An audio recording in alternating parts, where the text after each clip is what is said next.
आज की मेरी वीडियो का गेस्ट है मोहम्मद मुदस्सिर। ये एक फार्मास्यूटिकल कंपनी में काम करते हैं। मैंने उनसे जानने की कोशिश की है कि जो डॉक्टर प्रिस्क्रिप्शन लिखते हैं वो उन्हीं की फार्मेसी से क्यों मिलती है। मैंने उनसे ये भी जानने की कोशिश की है कि फार्मा इंडस्ट्री वर्क कैसे करती है और मेडिसिन जो हम लोकल गलियों से लेके खा लेते हैं उनके क्या नुकसानात हैं। तो if you are the person who want to know about medical industry then this video is for you. Enjoy this episode.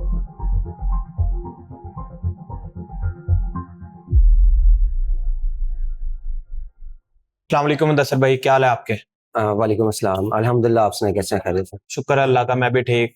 और मुदस्सिर भाई, मेरी उस ऑडियंस के लिए जो आपको नहीं जानती उनके लिए काइंडली थोड़ा सा इंट्रोडक्शन दे दें। मेरा नाम मुदस्सिर है और मैं अभी एक फार्मास्यूटिकल में जॉब कर रहा हूँ। गेट्स फार्मा में मैं जॉब कर रहा हूँ एज अ मेडिकल रिप्रेजेंटेटिव। जो मेरा ओवरऑल जॉब टेन्योर है ऑलमोस्ट 6 इयर्स हो गया है। जो 2 इयर्स है वो फर्स्ट मैंने कॉन्टिनेंटल में काम किया है, उसके बाद मैंने गेट्स फार्मा को ज्वाइन किया 4 इयर्स अगो 2022 में, और स्टिल गेट्स का पार्ट हूँ। आपने गेट्स फार्मा की बात की, ये पाकिस्तान में टॉप रेटेड आई थिंक बनती है या? तो अगर इसकी रैंकिंग की बात करते हैं तो ये नंबर 1 पे है। पाकिस्तान की नंबर 1 फार्मास्यूटिकल कंपनीज में नंबर 1 है। ओवरऑल टॉप रैंकिंग में नंबर 1 पे है और स्टिल ये ऑलमोस्ट 3 इयर्स से कंसेक्टिव नंबर 1 पे चल रही है। तो इनकी मेडिसिन में और बाहर की मेडिसिन में क्या फ़र्क है? काइंडली ये थोड़ा सा एक्सप्लेन करना है आपने डिटेल में, क्योंकि मोस्टली लोग जब मेडिसिन लेने जाते हैं तो रेट्स में काफ़ी डिफरेंट होता है। हालाँकि वो डिज़ीज़ सेम के लिए ही होती है, लेकिन रेट्स में काफ़ी फ़र्क होता है। तो इनकी कंपनी की मेडिसिन में और बाहर की कंपनी की मेडिसिन में क्या फ़र्क है? बिल्कुल, जैसा कि हमने बात की है कि जो गेट्स फार्मा है ये नंबर 1 फार्मास्यूटिकल कंपनी है। तो आप बेहतर जानते हैं कि नंबर 1 होने के लिए सबसे पहले जो हमारी फार्मास्यूटिकल इंडस्ट्री है उसकी जो प्रायोरिटी होती है वो पेशेंट होती है, कि पेशेंट को रिलीफ मिले और अच्छी से अच्छी मेडिसिन पेशेंट को प्रोवाइड की जा सके। तो जो गेट्स फार्मा है ये इनका जो प्लांट है इनकी सारी अपनी सेल्फ मैन्युफैक्चरिंग है, और जो एशियन कंट्रीज में सबसे बड़ा प्लांट जो है अस्थोला के नाम से, वो गेट्स फार्मा का है कराची में।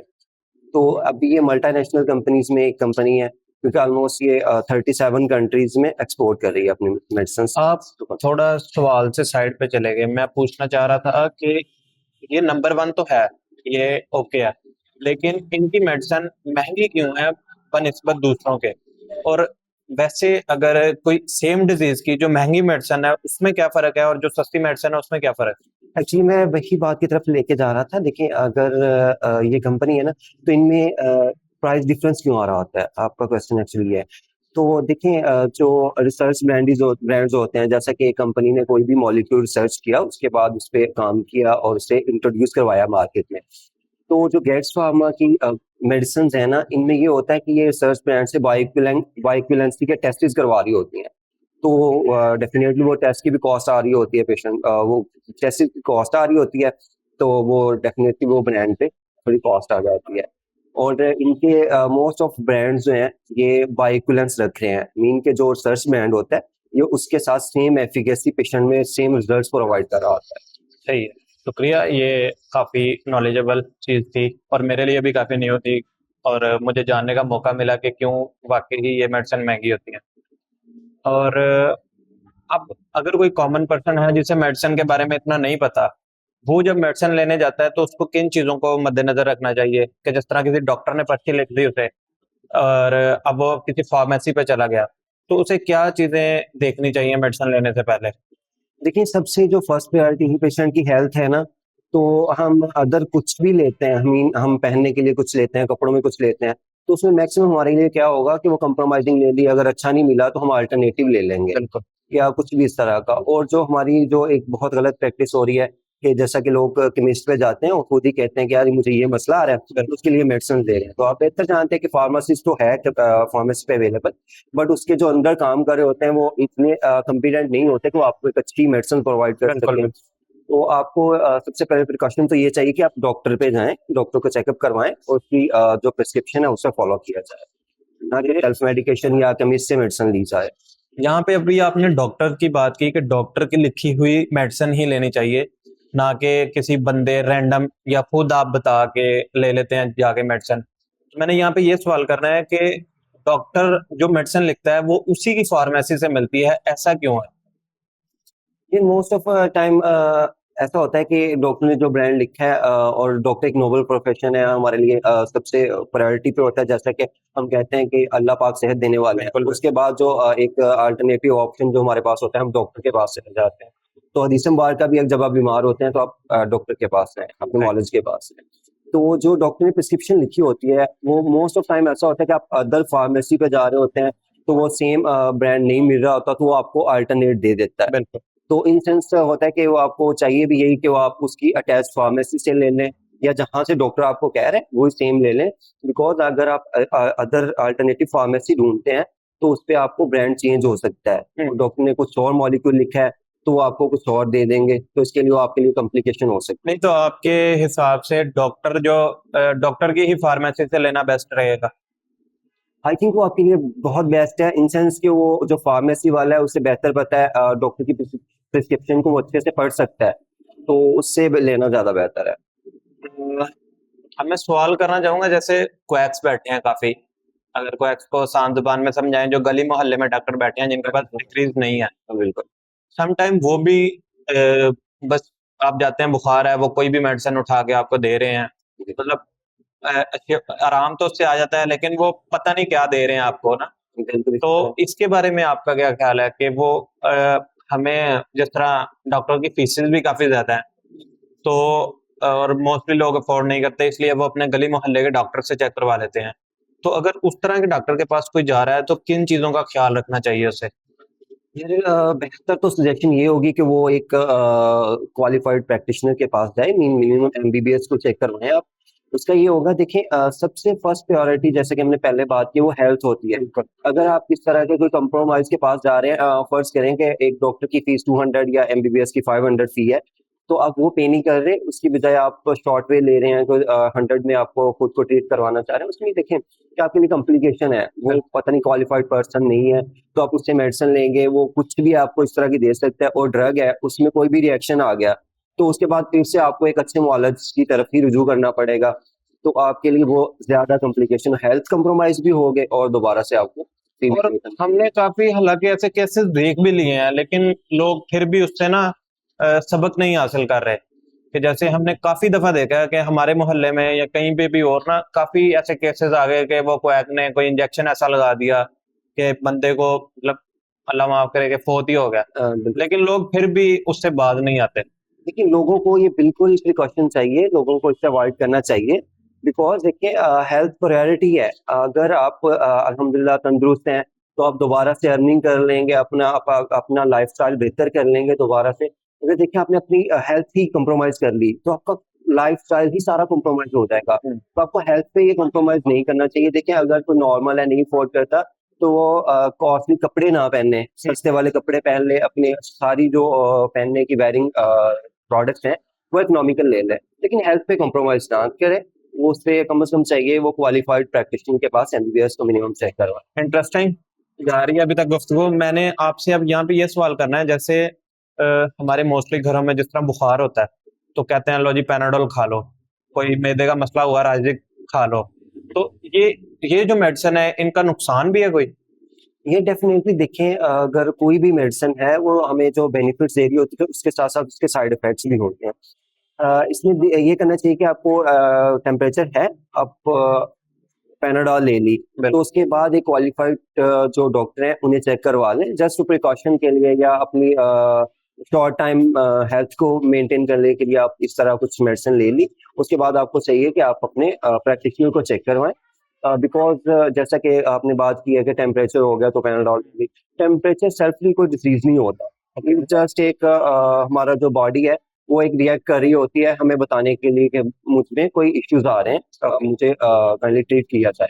जस्ट ये एक सिम्टम होती है, टेम्परेचर सेल्फ एक डिजीज नहीं होता। तो जैसा कि टेम्परेचर हुआ, अनदर इशू था, हमने वो पैनाडोल ली, उससे हमें शॉर्ट टाइम के लिए रिलीफ मिला, देन आफ्टर सम टाइम वो दोबारा से हमें टेम्परेचर फील होना शुरू होगा या दोबारा से वो सिम्टम्स हमें आना शुरू हो जाएंगे। तो हमें शॉर्ट टर्म के लिए तो ले ली पैनाडोल, उसके बाद चाहिए कि हमें अपने जो प्रैक्टिशनर है क्वालिफाइड उससे चेक करवाना चाहिए। सही। और मोस्टली मैंने देखा है, जिस तरह अब कई दफा पे बुखार होता है और वो पहली मेडिसिन खाई, पहली खुराक कह लें या जिस तरह भी, वो खाई, इंसान ठीक हो गया, वो फिर मेडिसिन को छोड़ देता है। तो आपको लगता है कि ये जितनी पूरी मतलब एक पूरा पैकेज जो बना के देता है डॉक्टर, उसे कंप्लीट करना चाहिए, या जब बंदा ठीक हो जाए तो मेडिसिन को कम यूज करना चाहिए? देखिए आपने बहुत अच्छा क्वेश्चन किया है कि इसी पे ना जो मोस्ट ऑफ टाइम कहते हैं कि शायद आपने कभी सुना हो डॉक्टर से कि यार ये मॉलिक्यूल जो आप ले रहे थे उससे आपको रेजिस्टेंस डेवलप हो चुकी है। तो इसमें क्या होता है, जो डॉक्टर ने रिकमेंडेड डोज होती है एक मॉलिक्यूल की, आपको वो प्रिस्क्राइब की होती हैं, आपको उसी को फॉलो करना चाहिए। आपने प्रिकॉशन के लिए तो ले ली, उसके बाद जो चाहिए जो हमारा प्रिस्क्रिप्शन है क्वालिफाइड डॉक्टर की, उसको फॉलो करें। अदरवाइज क्या होगा कि एक आपने मॉलिक्यूल लिया, उससे आपने single time double time use कर लिया, वो दोबारा से सिम्टम हुई, आपने दोबारा से यूज कर लिया, अगर उसकी डोज कंप्लीट नहीं करेंगे तो उसमें रेजिस्टेंस डेवलप हो जाएगी। जैसे कभी मोस्टली मॉलिक्यूल्स में हमें रेजिस्टेंस होना शुरू हो गई है, जैसा कि सिप्रोफ्लॉक्सासिन है, उसमें रेजिस्टेंस आना शुरू हो गया, उसका बेजा यूज किया गया है इस वजह से। और सेफिक्साइम एक एंटीबॉडीज हैं, उनमें हमारे रेजिस्टेंस आना शुरू हो गया, उनका बेजा यूज किया गया है। उनकी एक प्रॉपर डोजेज होती है, एंटीबॉडीज हो गई या पेन किलर्स हो गई, तो हमें उसकी डोजेज जो है हमारे प्रैक्टिशनर ने एडजस्ट की है वो कंप्लीट करनी चाहिए। हमें नॉर्मल डेज में लेके उसके बाद छोड़नी नहीं चाहिए। जितना हमारे हम फर्ज करें कि हमें डॉक्टर ने 5 दिन की मेडिसिन लिखी है, तो हमें एक दिन में रिलीफ मिल गया है, बट हमें वो मेडिसिन छोड़नी नहीं चाहिए, वो 5 दिन के लिए लेनी ही चाहिए, क्योंकि एक डॉक्टर ने जो रेकमेंड की है वो कंप्लीट डोजेज आपको रेकमेंड की है, उसको फॉलो करें। इंटरेस्टिंग, बिल्कुल। ये वैसे मोस्टली कॉमन घरों में जैसे हमने देखा है कि वाकई लोग ना अपनी मेडिसिन पूरी नहीं खाते, वो कुछ एक दो डोज ली उसके बाद वो छोड़ देते हैं। वो टाइम पाकिस्तान में ऐसे ही हो रहा है, परहैप्स वो इकोनॉमी को देखते हुए ऐसे करते हैं, बट एवर किसी भी रीजन या मेडिसिन से प्रिकॉशन ले रहे होते हैं कि अवॉइड कर रहे होते हैं मेडिसिन को, तो ऐसा नहीं करना चाहिए। उन्हें कंप्लीट डोजेज जो प्रिस्क्राइब की गई है वो कंप्लीट डोज लेनी चाहिए बेटा। तो इस टाइम में पाकिस्तान में कौन सी ऐसी कंपनीज हैं जो मतलब टॉप पे जा रही हैं, जिनकी मेडिसिन आप रिकमेंड करना चाहेंगे? जैसे देखिए पाकिस्तान की नंबर 1 कंपनी है गेट्स फार्म है, जीएसके है, सामी है, हिल्टन है, ये वेल नोन कंपनीज है। और इनकी सारी जो मेडिसिन है एफिकेसी अच्छी है इनकी, इनमें से लेनी चाहिए। और प्रायोरिटी पे कहूँ तो गेट्स फार्मा नंबर 1 है। तो गेट्स तो आप इसलिए कह रहे हैं ना क्योंकि आप खुद उसमें। डेफिनेटली मैं इस बात से थोड़ा साइड पे भी जाऊंगा, तो हम देखते हैं कि कोई भी कंपनी नंबर 1 जस्ट इसलिए नहीं हो गई कि मैं उसमें हूँ, वो उनकी प्रोडक्ट्स नंबर 1 है। ओके, अगर हम खुद हैं इस कंपनी में तो हम अपनी सेल्फ जो हमारे फैमिली में मेडिसिन चाहिए होती हैं तो हम गेट्स को प्रायोरिटी दे रहे होते हैं। तो ये नंबर 1 कंपनी होने के साथ साथ इनकी क्वालिफाइड जो मेडिसिन है वो क्वालिटी है। अब क्वालिटी पे कॉम्प्रोमाइज नहीं होना चाहिए मेडिसिन। अच्छा, इसमें मेरा यहाँ पे एक सवाल है, जिस तरह मोस्टली हमने सुना है कि डॉक्टर्स पैसे लेके भी मेडिसिन लिख देते हैं, कि कंपनी से वो पैसे लेते हैं और मेडिसिन लिख देते हैं, ऐसा भी कोई चक्कर है? जैसे कि देखिए भाई, हमें पाकिस्तान में बहुत सारे मतलब जैसा कि आपने भी अभी क्वेश्चन रेज किया, वो व्हाटएवर किसी भी रीजन की वजह से सुना है आपने तो दैट्स कर दिया। तो हमारे ना पाकिस्तान में ये होता है कि नेगेटिव पॉइंट्स बहुत ज्यादा ढूंढे जाते हैं।